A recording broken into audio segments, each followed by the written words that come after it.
সত্যি কথা বলতে কয়েকদিন হলো আমি ভিডিও তেমন একটা দিচ্ছি না, কারণ শরীরটা ভীষণই খারাপ ছিল। আর তার থেকেও বড় একটা কারণ হচ্ছে ২১ তারিখ থেকে আমি সত্যি কয়েকটা ভিডিও মানে কয়েকদিন ধরে একদম ভিডিও দিচ্ছিলাম না। কারণ সত্যি কথা ফোনে হাত দিতেই ভয় পাচ্ছিলাম। তার কারণটা হচ্ছে তোমরা তো অনেকেই জানো, আবার অনেকে হয়তো জানো না। যারা খবর দেখো তারা হয়তো সবাই জানো যে বাংলাদেশে ২১ তারিখে খুব ভয়াবহ একটা ঘটনা ঘটে গেছে। একটা স্কুলে একটা প্লেন দুর্ঘটনা হয়েছে, তাতে প্রচুর বাচ্চা মারা গেছে, প্রচুর বাচ্চা তারপরে বড় স্টুডেন্টরাও প্রচুর আহত হয়েছে, প্লাস মারাও গেছে, প্রচুর বাচ্চা মারা গেছে।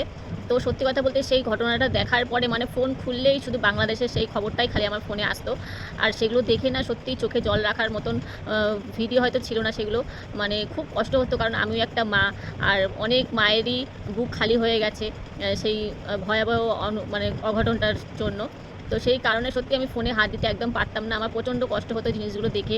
আর এখন করে সত্যি কথা বলতে যে বাচ্চারা স্কুলে যায়, আমরা সত্যি অনেকে ভাবি যে বাচ্চারা স্কুলে গেছে এখন 3 ঘন্টা রিল্যাক্স, মানে রিল্যাক্সভাবে বাড়িতে কাজকর্ম করলাম বা শুয়ে বসে থাকলাম, কোনো সমস্যা নেই। কিন্তু এখন করে আমার সত্যি কথা মনে হয় যে আমার বাচ্চা যখন স্কুলে যায়, আমি সত্যি কথা প্রচণ্ড টেনশনে থাকি, প্রচণ্ড ভয়েতে থাকি।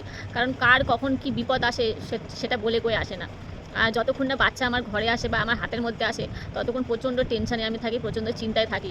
যে মানে সত্যি কথা এখন দিনকাল এমন হয়ে গেছে, এখন এমন মানে বিপদ আসছে প্রত্যেকটা মানুষের জীবনে, সেটা আর বলার কিছু নেই। মানে বলা কওয়ার বাইরে আর কি।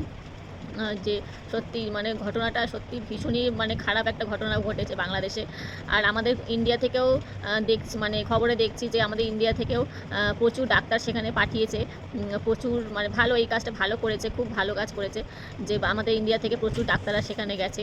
আর তার থেকে বড় বিষয় হচ্ছে গিয়ে একটা জিনিস দেখলাম যে বাংলাদেশে মানে ওই স্কুলটার পাশে মানে জলের দাম হচ্ছে গিয়ে, যে বোতলের দাম হচ্ছে 20 টাকা 30 টাকা, সেই সময়টাতে প্রচুর মানুষের জল লাগবে বা প্রচুর মানুষের কাজের জন্য জলের দরকার, সেখানে দেখছি জলের দামটা প্রচুর বাড়িয়ে দিয়েছে। তারপর যে রিক্সা আছে, রিক্সাতেও দেখলাম যে রিক্সার দাম হচ্ছে 30 টাকা 40 টাকা, সেই রিক্সা সেই সময়তে ভাড়া হচ্ছে 150 টাকা 250 টাকা। মানে বলে না মানুষের সুযোগের সদ্ব্যবহার। তো দেখছি মানে এই ঘটনাটাও দেখলাম খবরে, সত্যি এটাও খুব বাজে যে মানুষ সুযোগে কেমন সদ্ব্যবহার করে। তো কি বলবো আর, সত্যি এখনও আমার ফোনে হাত দিতে ভীষণ ভয় লাগে যে মানে ফোন খুললেই তো সেই বাংলাদেশের ঘটনাটা খালি দেখাচ্ছে।